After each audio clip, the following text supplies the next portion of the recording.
आज की जो वीडियो है वो एक प्रॉब्लम बेस्ड है, reduction operations to make array elements equal. ये है problem number 1887 on LeetCode of type medium. एक बार प्रॉब्लम समझते हैं फिर इसको सॉल्व करेंगे। हमारे पास एक नम्स नाम का एरे अवेलेबल है इंटीजर का, जिसमें हमें सारे के सारे एलिमेंट्स को इक्वल करना है और जितने नंबर ऑफ ऑपरेशंस लगेंगे उनको इक्वल करने में हमें वो रिटर्न करना है। ओके, रिडक्शन करने के लिए हमारे पास अगर एक एरे है जिसमें 1 2 3 4 और 5 एलिमेंट्स हैं, तो सबसे बड़ा एलिमेंट पहले उससे छोटे वाले एलिमेंट पे रिड्यूस होगा, फिर उससे छोटे वाला उससे छोटे वाले पे, और इस तरीके से हम एक एक स्टेप वाइज रिड्यूस करते जाएंगे तब तक जब तक हम सबसे मिनिमम नंबर पे ना पहुंच जाए। क्योंकि अगर सिर्फ आप रिडक्शन ऑपरेशन कर सकते हो तो आप जो लोवेस्ट नंबर है वहीं जाके इक्वल कर पाओगे, किसी और नंबर पे इक्वल नहीं कर पाओगे। तो बेसिकली हमें जितने भी एलिमेंट्स हैं उसको लोवेस्ट नंबर के इक्वल करना है, लेकिन हमें कितने ऑपरेशंस लगेंगे वो आइडेंटिफाई करना है। एग्जांपल समझते हैं। नम्स में अगर 5 1 3 है तो आउटपुट 3 आया। कैसे? 5 को सबसे पहले जो सेकंड लार्जेस्ट है उसकी इक्वल किया, यानी 5 को 3 पे रिड्यूस किया, तो अब एरे बन गया 3 1 3।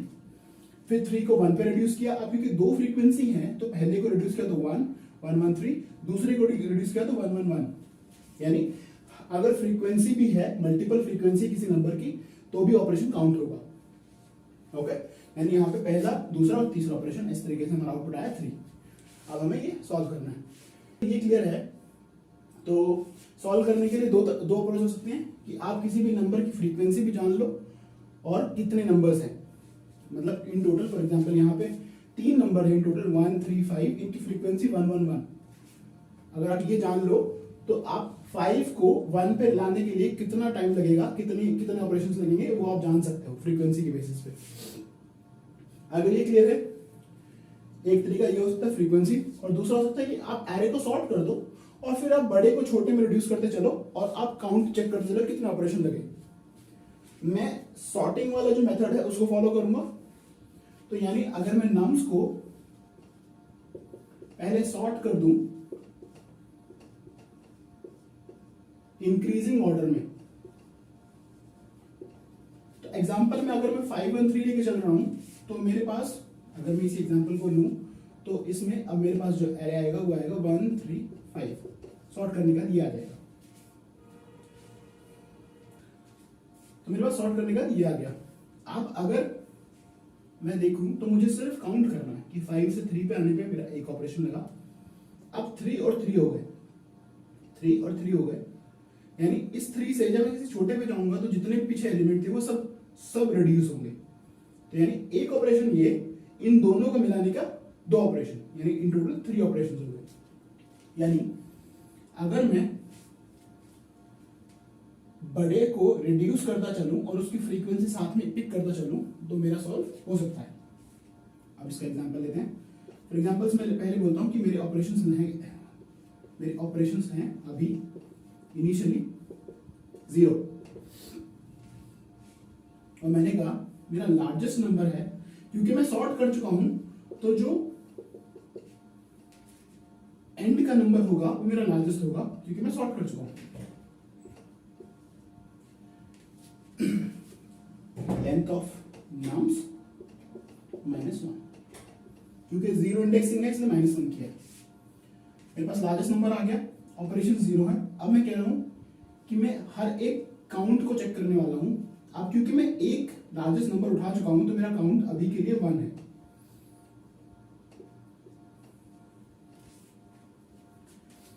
अब मैं एक फॉर लूप चलाता हूं। I am saying I it is equal to, अब क्योंकि मैं एक नंबर उठा चुका हूं तो मैं एक से बाद स्टार्ट करने वाला हूं, यानी लास्ट से एक बाद। That means length of nums -2, क्योंकि -1 को लार्जेस्ट में ऑलरेडी ले चुका हूं।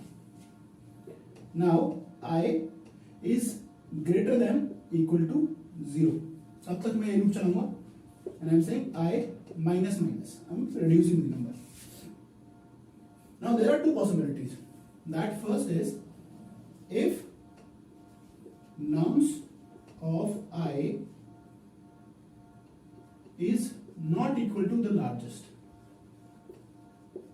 I know it is going to be smallest, but I'm checking whether it is not equal or not. If it is not equal, then I can say, if it is not equal, for example, I am here, started from here, I know 5 is not equal to 3, then I know I have a reduction operation.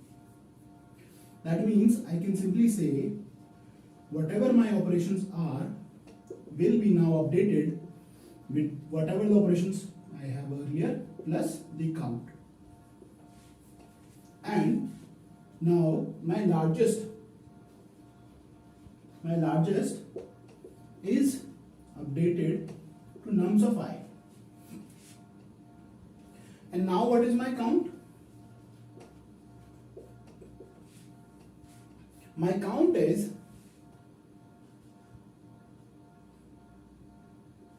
n minus I, simply. Because why n minus I? Because I want to see how many operations more I have to do. If I am here and I am checking between these two, the number of items which I have already traversed, that is the only number of operations that will increase. That is simply this, n minus I. That's it. And if this is not the case, if it is equal, then simply count plus plus. That's it. Then simply count plus plus, because I know it is equal, then I have to just simply increase it. Because my count will increase, and ultimately it will be part of operations. It will be an operation only, that's it. And at the end, simply return number of operations. That's it. That's all for this solution. Let's reiterate over the solution one more time, and then we'll wrap up. Okay.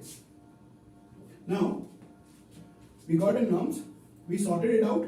Now for sorting, you can use any sorting algorithm. I'll prefer that you use the most efficient one here for sorting. Then we initiate an operation with equal to 0.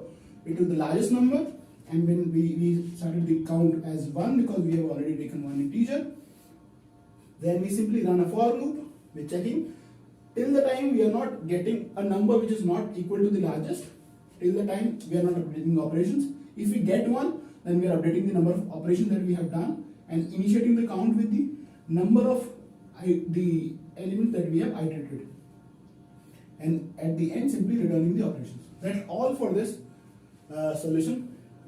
Please mention your doubts in the comments. Thank you. Please like and subscribe.